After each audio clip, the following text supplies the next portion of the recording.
ನಮಗೆ ಒಂದು ಕಂಪ್ಲೇಂಟ್ ಕೊಡ್ತಾರೆ.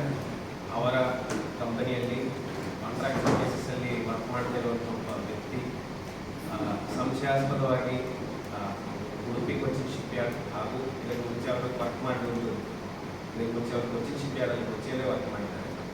ಎರಡು ಕಡೆ ಇದ್ದಾಗಲೂ ಇಂಡಿಯನ್ ನೇವಿದು ಶಿಪ್ಗಳು ಇದರದೆಲ್ಲ ಕನ್ಸ್ಟ್ರಕ್ಷನು ಮತ್ತು ರಿಪೇರಲ್ಲಿ ಏರಿಯಾದಲ್ಲಿ ಈ ಎರಡು ಶಿಪ್ಯಾರ್ಡ್ಗಳು ಅದರದ್ದು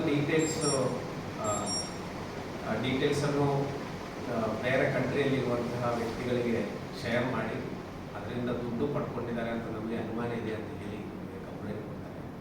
ಅದರ ಬೇಸಿಸ್ ಮೇಲೆ ನಮ್ಮ ಮಲ್ಪೆ PSI ಹಾಗೂ ASP ಹರ್ಷ ಪ್ರೇಮದ ಅವರ ನೇತೃತ್ವದಲ್ಲಿ ಒಂದು ತಂಡ ಈ ಕೇಸನ್ನು ತನಿಖೆ ಮಾಡಿದ್ದಾರೆ. ತನಿಖೆ ಮಾಡಿದಾಗ ಇಬ್ಬರು ವ್ಯಕ್ತಿಗಳು ಇದೇ ರೀತಿ ನಮ್ಮ ಒಫಿಷಿಯಲ್ ಸೀಕ್ರೆಟ್ಸ್ ಅಂತ ಹೇಳೋದು, ಏನು ನೇವಿ ಶಿಪ್ಗಳದ್ದು ಹಾಲ್ ನಂಬರು ಮತ್ತು ಇತರ ಡೀಟೇಲ್ಸ್, ಅದರದ್ದು ರಿಪೇರ್ ಶೆಡ್ಯೂಲು, ಈ ಥರ ವಿಚಾರಗಳು ವಾಟ್ಸಪ್ ಮತ್ತು ಫೇಸ್ಬುಕ್ ಮುಖಾಂತರ ಕೆಲ ವ್ಯಕ್ತಿಗಳಿಗೆ ಶೇರ್ ಮಾಡಿದಾಗ ಕಂಡು ಬಂದಿದೆ. ಒಂದು ಎರಡನೇದು ಬರೀ ಶೇರ್ ಮಾಡಿದಷ್ಟೇ ಅಲ್ಲ, ಅದಕ್ಕೋಸ್ಕರ ಅವರು ದುಡ್ಡು ಸಹ ಪಡ್ಕೊಂಡಿದ್ದಾರೆ ಅಂತ ನಮ್ಮ ಪ್ರಾಥಮಿಕ ತನಿಖೆಯಲ್ಲಿ ಕಂಡು ಬಂದಿದೆ.